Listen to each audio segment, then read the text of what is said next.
우리가 일반적으로 종교 개혁하면 떠오르는 두 사람이 있습니다.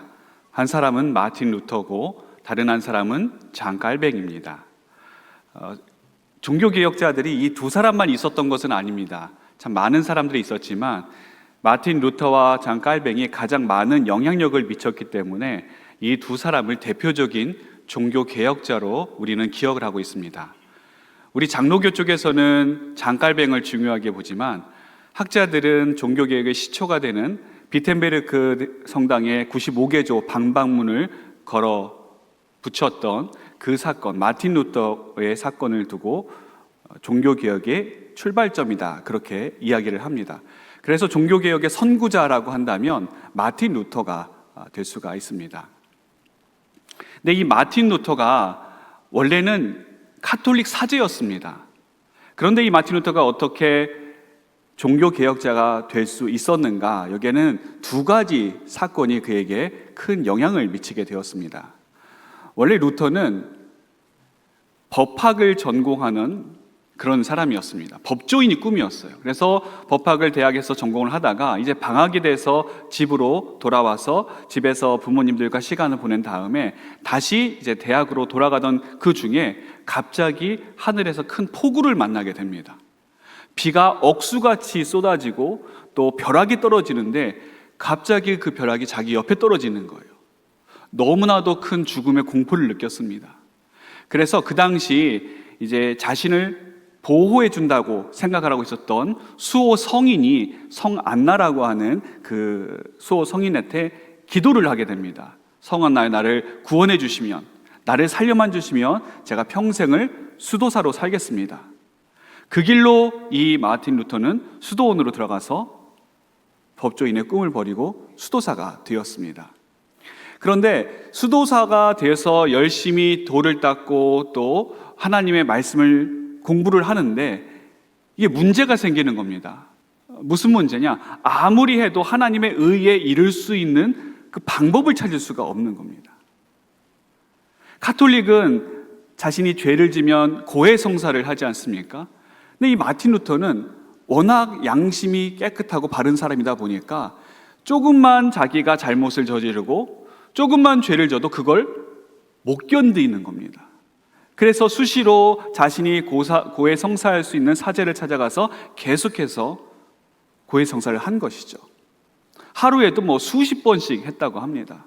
그러니까 나중에는 그 고해성사를 듣던 사람이 얘는 좀 한꺼번에 몰아서 좀 오라고, 너무 자주 오지 말라고, 그런 일화가 남아있을 정도로 마틴 루터는 이 의의 문제, 이 죄의 문제를 어떻게 해결할 수 있을 것인가, 이게 큰 자신의 숙제였던 것입니다. 그런데 어느 날 비텐베르크 성에 있는 아우구스티누스 수도원의 탑에 들어가서 그가 로마서를 연구를 하고 있었습니다. 그때 소위 이 마틴 루터를 새롭게 변화시키는 탑 체험을 하게 됩니다. 이게 그 유명한 마틴 루터의 탑 체험입니다. 이 탑 체험을 통해서 마틴 루터는 완전히 새로운 사람으로 거듭나게 되었습니다. 그가 로마서를 쭉 공부를 하다가 오늘 로마서 1장 17절에 딱 이르렀을 때 이 말씀을 묵상하면서 엄청난 깨달음을 얻게 됩니다. 나중에 마틴 루터가 쓴 글을 보면 이렇게 그때의 상황을 이야기를 합니다. 한번 띄워주시겠습니까? 나는 하나님의 의를 하나님께서 죄인을 벌하시는 의로 이해했었다. 그러나 밤낮으로 묵상하는 가운데 의인은 믿음으로 말미암아 살리라는 말씀을 통해 하나님의 의는 하나님께서 은혜로 주시는 의라는 것을 깨닫게 되었다. 그때 나는 완전히 다시 태어난 것 같았고 열린 문을 통해 낙원으로 들어가는 것 같았다. 마틴 루터는 예전에 복음에 대해서 잘못 생각하고 있었습니다. 복음이라는 것이 우리가 무언가를 해내야 되고 이루어내야 되는 하나님의 의라고 그는 생각을 하고 있었던 것입니다. 그래서 이 죄의 문제를 해결하기 위해서 정말로 열심히 살았습니다. 자신에게 있는 죄가 하나라도 남김없이 다 털어버리기 위해서 끊임없이 고해성사를 하고 끊임없이 회개를 했습니다. 그런데 하면 할수록 이게 마음이 시원해지는 것이 아니라 마음이 더 무거워지는 것입니다. 나중에 하나님께서는 왜 이 불가능한 일을 우리에게 맡기시는가 원망이 들었고 불평스러운 마음이 들었다고 마틴 루터는 고백을 합니다. 그러면서 이 로마서를 통해 진정한 복음의 메시지를 깨닫고 난 다음 마틴 루터는 복음의 기쁨과 감격을 소유한 자가 되었습니다. 그가 이 복음에 대해서 얼마나 큰 감격을 얻게 되었는지 마치 열린 문을 통해서 내가 천국에 들어간 것 같았다, 그렇게 이야기할 정도로 이 복음의 기쁨, 복음의 가치를 마틴 루터는 발견하게 된 것입니다. 사랑하는 우리 전주 산돌교회 성도들 모두에게도 이런 마틴 루터의 복음의 경험이 있게 되기를 간절히 소망합니다. 오늘 우리가 읽은 본문은 이 로마서의 정수를 이야기해주고 있습니다. 로마서에서 가장 중요한 부분을 꼽으라면 바로 이 부분을 많은 사람들이 꼽고 있습니다.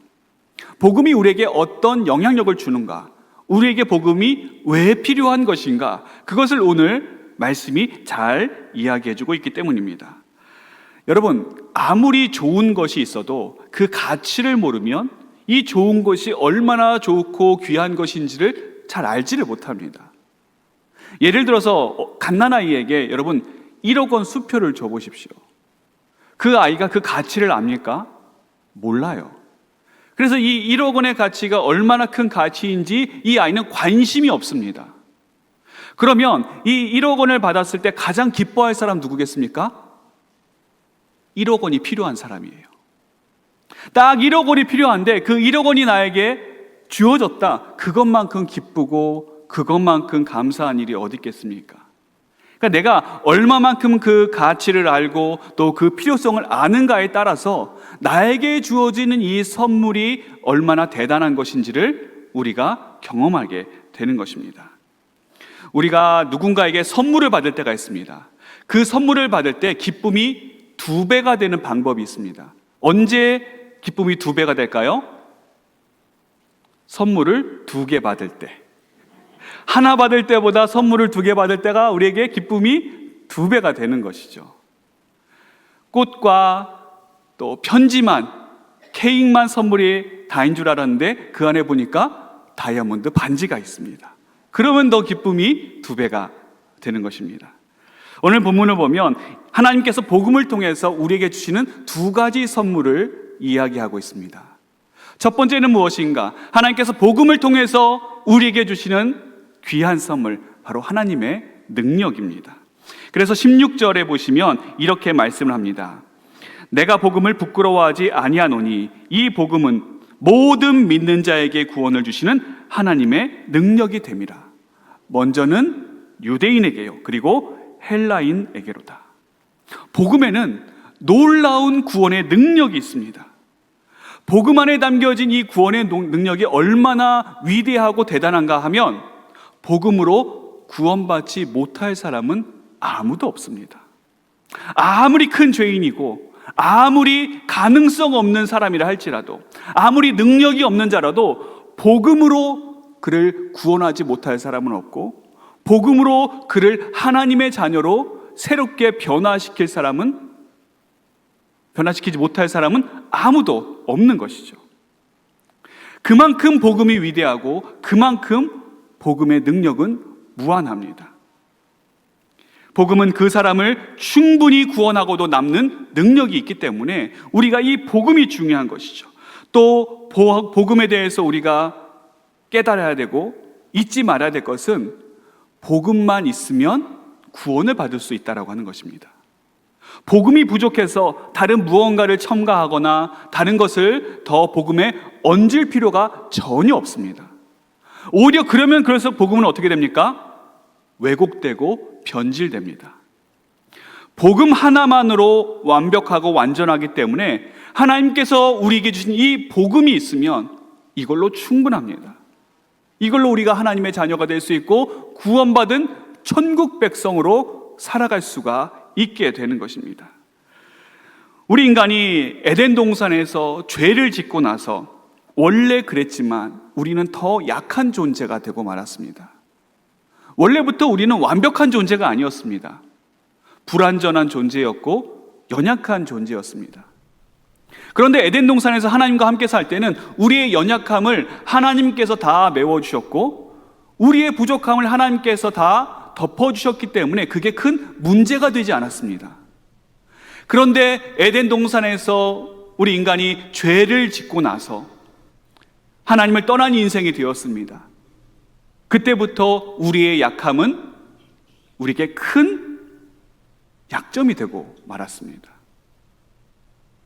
에덴 동산에서는 하나님께서 우리를 보호해 주시고 사랑해 주시는 그 법칙이 존재하고 있었고 그 법칙에 의해서 우리가 다스림을 받았지만 하나님을 떠난 죄로 인해서 망가져버린 이 땅에서 우리는 적자생존, 약육강식, 그런 무시무시한 세상의 법칙에 그대로 노출돼서 살아갈 수밖에 없는 그런 존재가 되고 말하는 것입니다.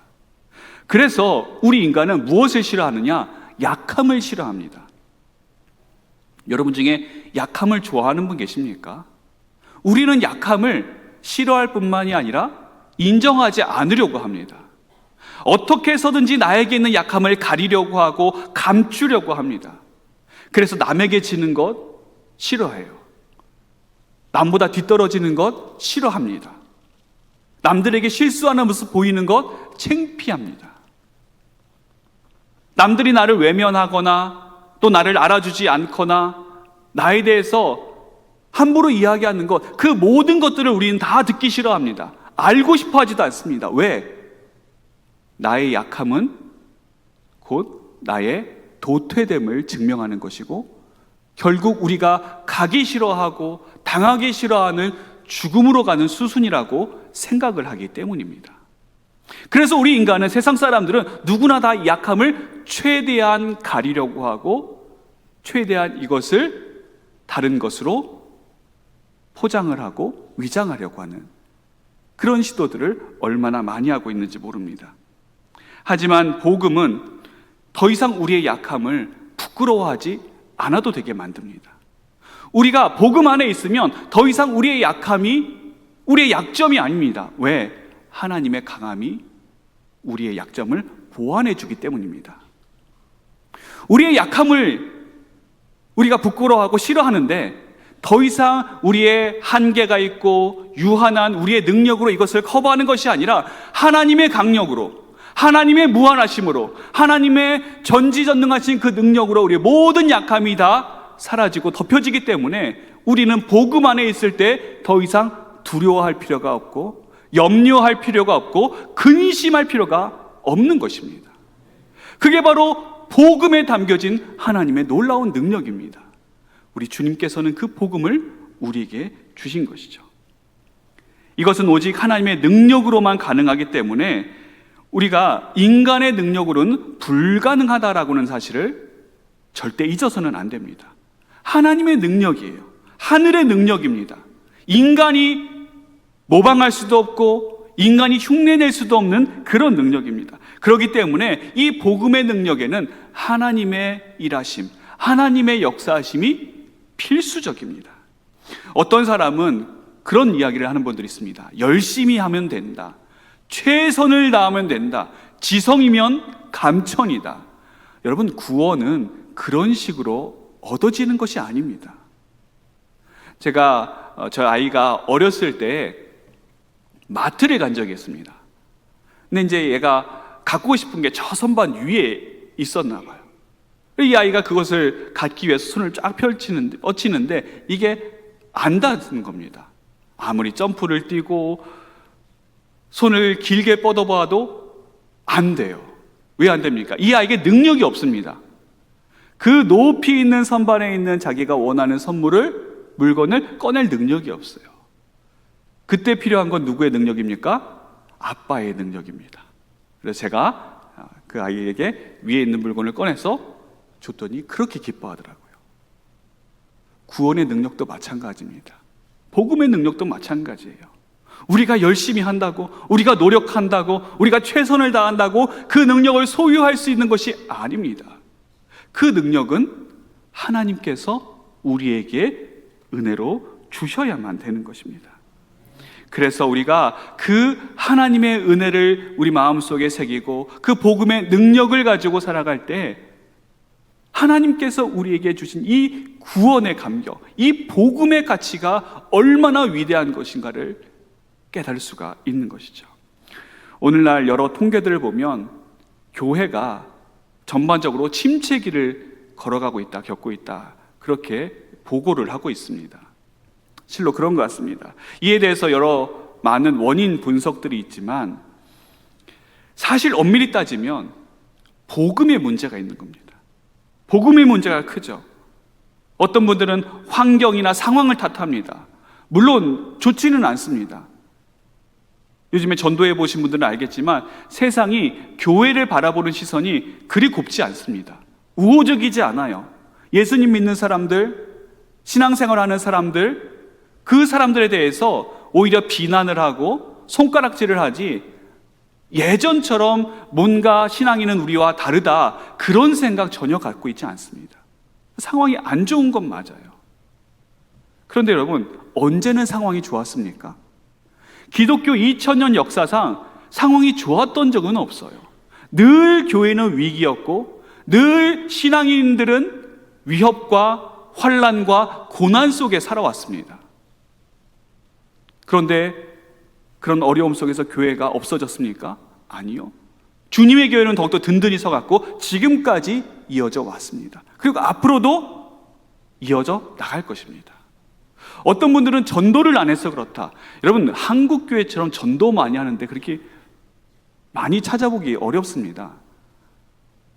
우리가 전도가 없는 교회들이 아니에요. 한국 교회가 뭐 전도 축제다, 전도 특공대다, 전도 폭발이다, 우리는 단어도 무시무시한 것만 사용하지 않습니까? 아주 전도에 대해서 진심인 민족이 우리 민족인데, 우리 한국 교회인데, 그런데 전도를 많이 하지만 또 그렇게 많은 곳에서 복음을 전하지만 교회가 점점 사라져가고 있고 또 성도들이 점점 줄고 있는 이 현실 앞에 우리가 도대체 뭐가 문제인가? 정말 전도를 안 해서 문제인가?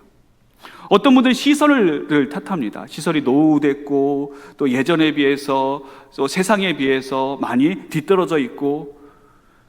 여러분, 시설의 문제는 예전에 우리 한번 생각을 해보십시오. 저도 어렸을 때 교회 가면 마이크 시설도 제대로 안 돼 있고 음향, 영상 이런 게 어디 있습니까?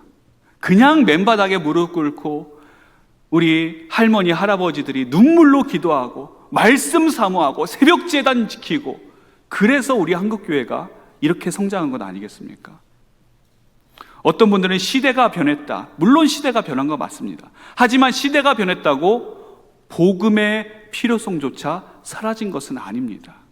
오히려 시대가 바뀌면 바뀔수록 우리 인간의 죄된 모습이 더 많이 드러나기 때문에 이 복음이 우리에게 더 필요하다는 것을 우리가 절실히 깨닫게 되는 것이죠. 오늘날 교회의 위기다, 신앙의 위기다, 이런 위기설들 앞에서 우리에게 정말 필요한 것은 복음 그 자체입니다. 그리고 그 복음에 담긴 능력을 회복하는 것이 우리에게 가장 큰 숙제가 되는 것입니다. 그럴 때에 우리 안에 복음의 능력이 회복될 때에 우리는 복음을 더 이상 부끄러워하지 않습니다. 그 복음이 나에게 부끄러움이 되는 것이 아니라 나의 가장 큰 자랑이 되는 것이고 나의 가장 큰 기쁨이 되는 것입니다. 그래서 16절에 사도 바울이 나는 복음을 부끄러워하지 않는다, 당당하게 어디서나 이야기할 수 있는 그런 하나님의 사람이 될 수 있는 것이죠. 복음을 통해서 하나님께서 우리에게 주신 또 다른 선물이 있습니다. 그것은 하나님의 의입니다. 17절에 이렇게 말씀합니다. 복음에는 하나님의 의가 나타나서 믿음으로 믿음에 이르게 하나니. 우리 중에는 뭐 의가 그렇게 중요한가? 의보다 중요한 것이 더 많은데 왜 굳이 여기서 의를 이야기하는가? 그렇게 의아한 분들이 계실지 모르겠습니다만, 여러분, 의라고 하는 게 굉장히 큰 파워를 가지고 있습니다. 사람들의 어떠한 힘과 권력 어디서 나오는가? 돈에서 나올 수 있습니다. 그런데 돈에서 나오는 힘과 권력은 사람들에게 존경은 받지 못합니다. 사람들의 지식과 명예에서 그런 힘과 권력이 나올 수도 있습니다. 하지만 그 사람의 지식과 명예에서 나온 그 힘과 권력은 사람의 마음은 얻지 못합니다. 그런데 아무것도 없어도 의로운 사람이다, 저 사람이 의를 가지고 있다, 그러면 사람들이 몰려듭니다. 그 사람을 존경하고 그 사람에게 자신의 마음을 줍니다. 우리가 흔히 성인이라고 하는 사람들 여러분 보십시오. 그분들이 뭘 대단한 재력이 있습니까? 아니면 지식이 뛰어납니까? 그런 것 때문에 사람들이 존경하는 것이 아니라 그들이 의로운 삶을 살았기 때문에, 남들보다 의롭게 살았고 그리고 그 의를 전파하기 때문에 사람들이 성인이다 그렇게 추앙하는 것 아니겠습니까? 그만큼 이 의의 문제야말로 인류 최대의 고민이자 우리 인간의 근본적인 본질적인 문제가 되는 것입니다. 마틴 루터가 평생을 씨름했던 것도 바로 이 의의 문제였습니다. 그는 우리에게 필요한 것이 인간의 불완전한 의가 아니라 하나님의 완전한 의가 우리에게 필요하다는 것을 마틴 루터는 절실히 알고 있었습니다. 그에게 고민은 무엇인가? 그러면 우리에게 필요한 이 하나님의 의를 어떻게 우리가 받을 수 있을 것인가? 어떻게 그 의를 누릴 수 있을 것인가? 그 의에 어떻게 하면 우리가 다다를 수 있고 어떻게 하면 하나님 앞에서 그 의를 인정받을 수 있을 것인가? 그것이 마틴 루터의 가장 큰 고민이었습니다. 처음에 마틴 루터는 이 하나님의 의가 우리가 무엇인가 이루어내야 되는, 하나님께서 하나님 쪽에서 정해놓으신 어떠한 기준이라고 생각을 했습니다. 그런데 그 기준에 우리 인간이 어떻게 다다를 수가 있겠습니까? 우리가 로마서 후반부에 보시겠지만 율법의 의로는 도저히 하나님의 기준에 다다를 수 있는 사람이 아무도 없습니다. 하지만 이 로마서 1장 17절을 통해서 얻은 결론은 무엇인가? 하나님의 의는 우리가 이루어내야 되는 어떤 것이 아니라 이미 하나님께서 예수 그리스도를 통해서 우리를 위해 이루어 놓으시고 완성시켜 놓으신 그 의를 우리가 은혜로 받으면 된다라고 하는 그 사실을 마틴 루터가 여기서 깨닫게 된 것입니다. 죄인인 우리가 하나님 앞에 설 수 있게 하는 의는 오직 예수 그리스도의 의, 그 의밖에는 없습니다. 이 의에 대해서 앞으로 또 로마서에서 계속 여러분과 이야기를 나누게 될 것입니다. 그러면 이 그리스도를 통해서 나타난 하나님의 의를 우리가 어떻게 받을 수 있을 것인가? 어떻게 우리가 그리스도의 의로 옷 입을 수 있을 것인가? 여러분, 그리스도의 의가 있는데 그게 내 것이 되지 않으면 무슨 소용입니까? 하나님의 의를 하나님께서 우리를 위해 준비해 두셨는데 그걸 내가 입지 않으면, 내가 얻지 않으면 그게 무슨 소용이 있겠습니까? 그걸 우리가 입어야 돼요. 그걸 우리가 받아야 되고 그 의를 누려야 됩니다. 그러면 어떻게 우리가 그리스도의 의를 우리가 옷 입고 그 의를 누릴 수 있을 것인가? 그 유일한 방법을 오늘 본문이 우리에게 알려주고 있습니다. 그것은 오직 믿음뿐입니다. 믿음. 16절에 복음은 모든 믿는 자에게, 믿음이 중요해요. 믿음이. 또 17절에 보시면 복음에는 하나님의 의가 나타나서 믿음으로 믿음에 이르게 하나니. 하나님께서 우리에게 그리스도를 보내주셨고 그분으로 인해서 모든 의가 다 해결되어졌습니다. 하나님께서 해결해 주셨으니 우리는 뭐 하면 됩니까? 믿으면 되는 거예요. 어떤 가족이 이제 좋은 식당에 가서 식사를 하는데 갑자기 이제 아버지에게 전화가 온 겁니다. 회사에서 급한 전화가 왔어요. 그래서 이 아버지가 식구들에게 이야기를 합니다. 아빠가 이제 회사에서 급한 전화가 와서 들어가 봐야 되는데 아빠가 나갈 때 계산을 하고 나갈 테니까 식사 잘하고 그리고 집에 가서 보자. 그리고 나갔습니다. 그럼 나머지 식구들은 뭐 하면 되죠? 음식을 맛있게 먹으면 됩니다. 아버지가 남긴 복까지 맛있게 먹으면 되죠. 그런데 이 식구들이 아버지를 못 믿는 겁니다. 우리 아버지가 정말 계산을 하셨을까? 모든 값을 다 치르셨을까? 그래서 그 사장님을 불러서 이야기를 합니다. 사장님, 우리 아버지가 값을 다 치르신 게 맞습니까? 맞다는 거예요. 근데 못 믿겠습니다. 저희가 돈을 더 내겠습니다. 음식값이 부족하면 저희가 여기서 서빙이라도 하고 접시라도 닦겠습니다. 그러면 사장님이 그 식구들을 어떻게 쳐다볼까요? 이상하게 쳐다볼 겁니다. 식구들은 이미 아빠가 값을 다 치른 것을 그대로 믿음으로 받고 누리기만 하면 되는 것이죠. 그걸 믿지 못하면 어떤 사람이 된다고요? 이상한 사람이 되고 마는 겁니다. 우리가 이 믿음도 마찬가지입니다. 하나님의 의에 대해서 그 의를 우리가 받고 누릴 수 있는 것은 어떠한 행위를 통해서, 어떠한 다른 좋은 일을 통해서 그것을 받아 누릴 수 있는 것이 아니라 이미 우리를 위해서 다 이뤄 놓으신 예수 그리스도 십자가 그 의만 믿고 그 의만 붙잡으면 하나님의 의를 소유한 자로 살아가게 되는 것입니다.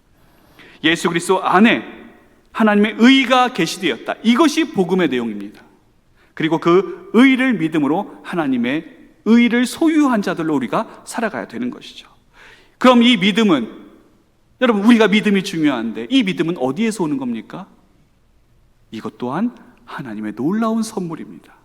하나님께서는 우리에게 믿음이 없음을 잘 알고 계십니다. 그래서 우리에게 믿음을 선물로 주셨어요. 에베소서 2장 8절은 이렇게 말씀을 합니다. 너희는 그 은혜에 의하여 믿음으로 말미암아 구원을 받았으니 이것은 너희에게서 난 것이 아니요 하나님의 선물이라. 하나님의 선물이라. 또 데살로니가 후서 3장 2절 보시면 믿음은 모든 사람의 것이 아니니라. 이렇게 말씀을 하고 있습니다.